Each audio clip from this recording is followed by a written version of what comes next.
Welcome back. One final point before we go tonight. A warning to all parents of school-aged kids in California tonight. The California State Department of Education has started implementing a new framework for sex education in public schools for grades K through 12. Here's what your kid is going to be taught. And go ahead and look this up for yourself too and share this video. Parents need to know, because you as a parent, you cannot opt your child out of this.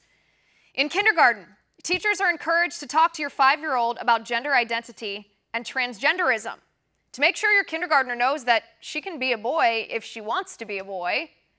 Under these new guidelines mandated by the state, in middle school and California public schools, teachers will be talking to your 11-year-old child about masturbation and telling your preteen that masturbation is perfectly healthy, perfectly normal. In junior high and high school, teachers are encouraged to teach your teenager from a book called SEX, the All You Need to Know Sexuality Guide to get you through your teens and 20s, that gives descriptions about anal sex and bondage. You can't make this stuff up. And safe sex. Now, the safest safe sex practice to avoid pregnancy and STIs is abstinence, right? But does this new government framework include curriculum on abstinence or chastity to teach to 13, 14, 15-year-old kids?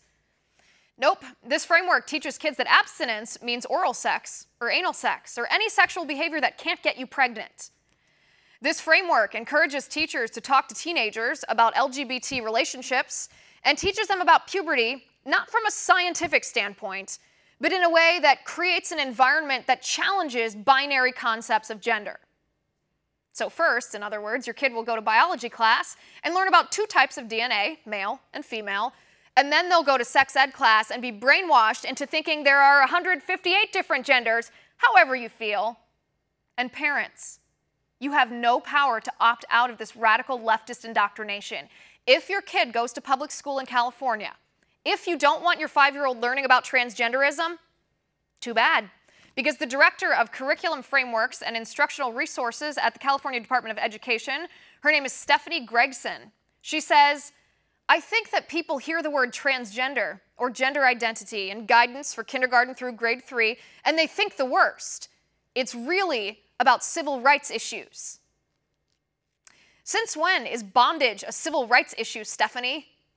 And we can prove you're full of it, because if you actually wanted to teach children the science behind gender dysphoria, you'd include that in the framework. But you don't. Where is the scientific information about the rate of regret for people who've had gender reassignment surgery? Where's the information about how the suicide rate for transgender people doesn't change long-term after surgery? Where's the information about the rate of minors, the 90% of minors who outgrow gender dysphoria by the time they're adults if they're not encouraged to transition? Where's the information about counseling to address the comorbid psychiatric disorders that are so common in people suffering from gender dysphoria? But none of that is included in your framework. Because your framework is just plain old indoctrination, brainwashing of children to advance your political agenda. Make no mistake, the state of California is sexualizing children and blacklisting parents to push the radical leftist gender identity agenda. 5-year-olds don't need to know about transgenderism. 5-year-olds don't need to know anything about sex. And if their parents want them to know about sex, then the parents should tell them. And the parents should decide what's normal and healthy and moral and safe, not the California government.